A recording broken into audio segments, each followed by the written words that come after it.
So we will see the one lab exercise with respect to this. Then I'm closing this one. I'm running my lab, but giving a confidence to you. I install directly on my system itself, because you don't require for everything to connect a virtual lab. Virtual lab which we created when you don't have a resources, number of applications, number of this one. That is why we created. But however, for these labs, you can do it yourself, and there is no, and even within your LAN environment, even in the home environment, you can collect the packets and understand the packets. So this is the Wireshark app which I am running.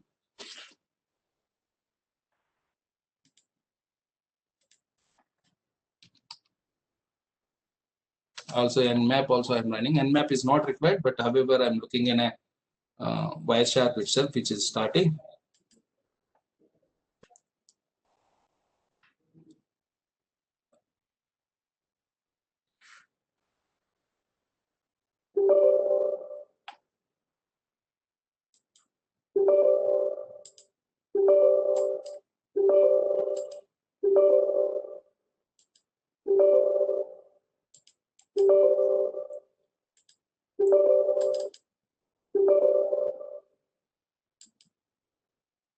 So if you look into this, you need to select the right Ethernet card which you are using. So there is Ethernet is there. See, if you are seeing this now, these are the if there is a straight line is available where they were not working at this moment. They were not enabled. But however, if you see that NP cap loopback adapter, Ethernet adapter for loopback, there are three are working. But actually, this is an Ethernet which you can select it, and you see that the packets how you are collecting. Okay, so you can directly install from this is as a from www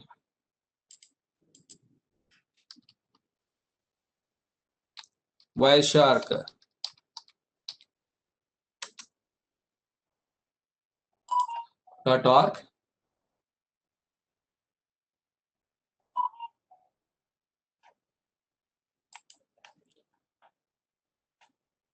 So this is the website.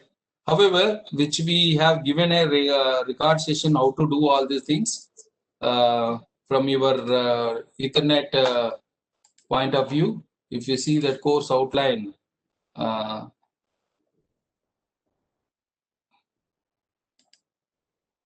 if you are seeing this, these are the website which we are hosted. And these are the things are available in YouTube, so that if you are subscribing this channel, you will get all these videos there itself. There is no need to log in on here also. But however, to make you yourself comfortable, we all kept together in an e-learning system. So like this, all Wireshark installations, all videos you can access and understand through this, and you can do this particular labs. Now coming back to Wireshark, see, anything you just packet, any TCP packet you access, first of all, you understand some IP address of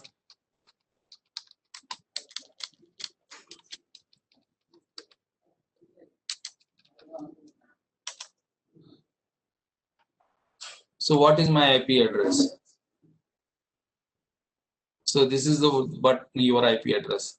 If somebody's IP address you wanted to know, like www google.com itself, Google's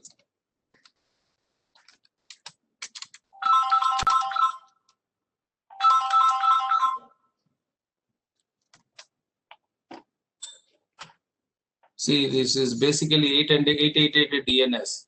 So you can just type HTTP.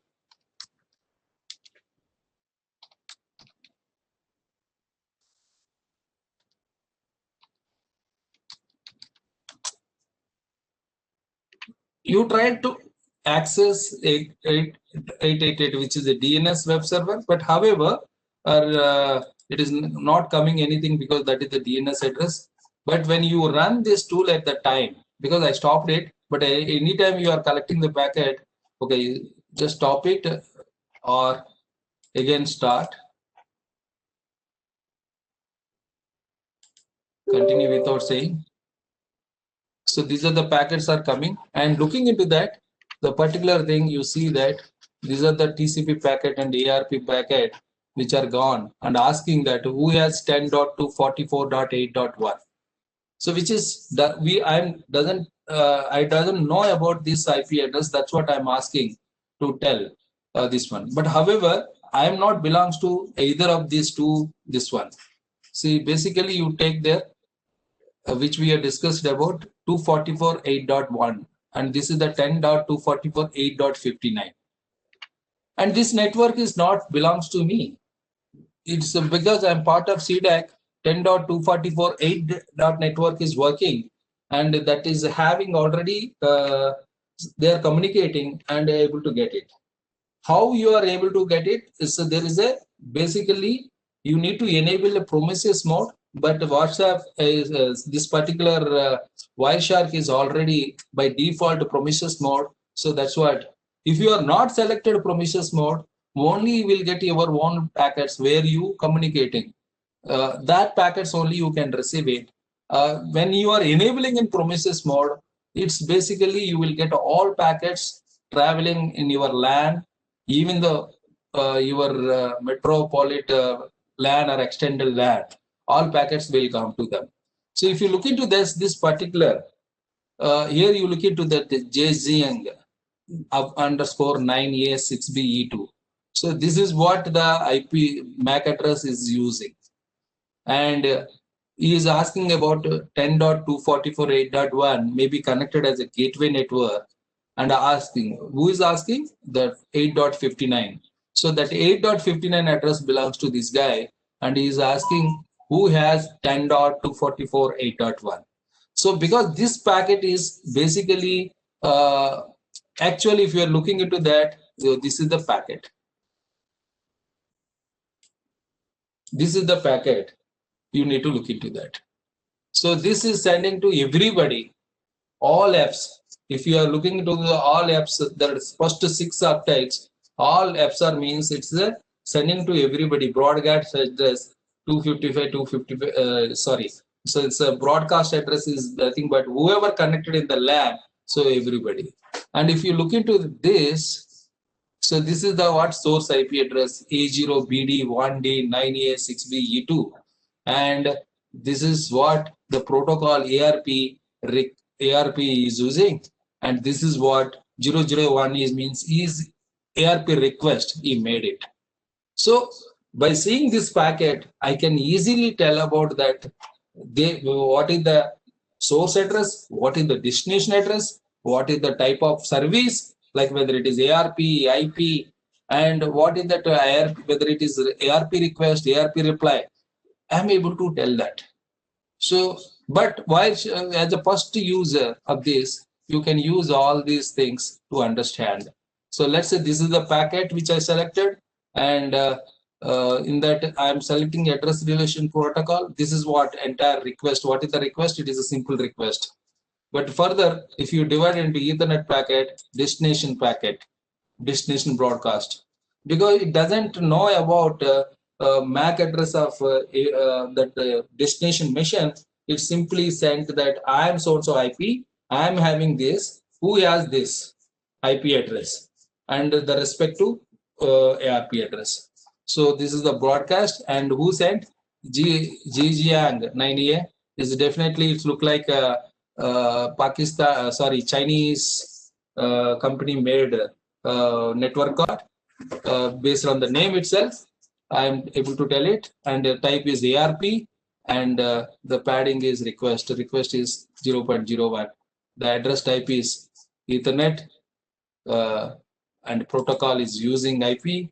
Hardware size is 6. This one. So like this, it is our requesting, no. So entire thing, we can understand these packets and come. So if you have any questions, let me know that. I think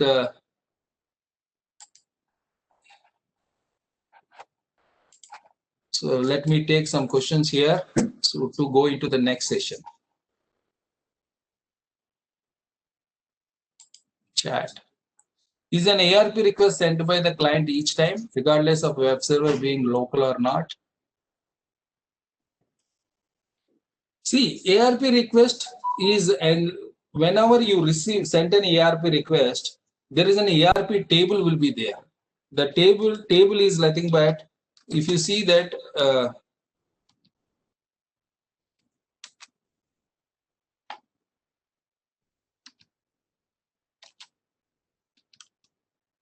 see, if you look into this particularly, this command ARP minus A.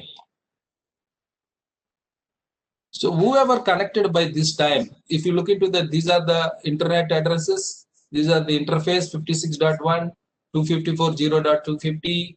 So these are the my machine. This is the my machine which are connected at this moment. So dynamically, whatever the IP addresses, that means without my physical intervention, because I'd never enabled a static ARP. Simply, I just make it on my system.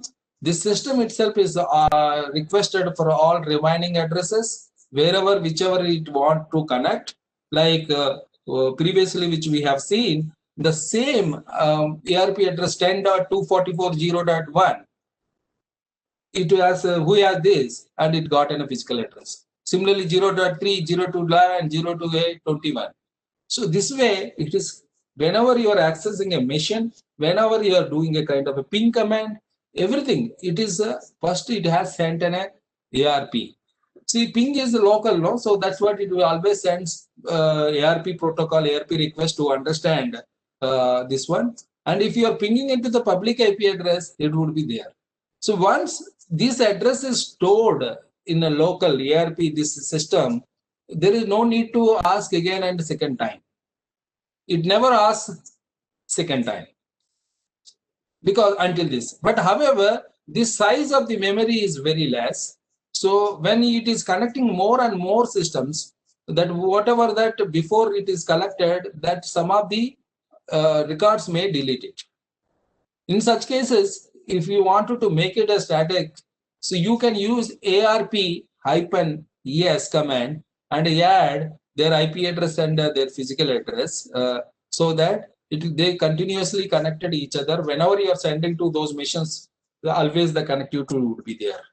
So ARP, which we will discuss in the next session in detail, collecting the packets. But for this example only, I told this. If you have any other questions, we can do that. I hope you understood, Mr. Vijay K.